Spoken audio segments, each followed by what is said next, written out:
Ang Kristo ni Kyukok ni Benilda Santos. Niligtad niya ang lahat ng ating kinahiratihan. Tinunaw ng diin ang kanyang brotsang.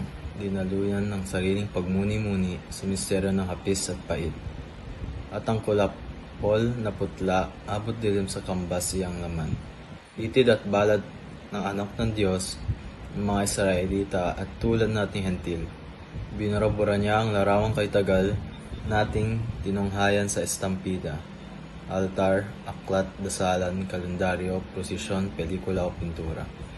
Sa halip, niyari siya sa talinghaga ng yero metal, bakal na inilupi, ibinalikwas, inikot-ikot, binaliti, hiniklat, kinulata, kinuping, kinatkat, tinaga, sinudsod, minartilyo, iniunat, binalikuko, ginupit, itinikwas, pinudpod, ginutgot, binayo, ginurilisan, tinabas, pinugot, at saka idinapat, kinoronohanan ng hininang na tira-tiraan ng malamig na henyo at makina at industriya. At ang mga pakos halos hindi natin makita sa pagkakabaon sa laman. Ngayon wala na ang laman.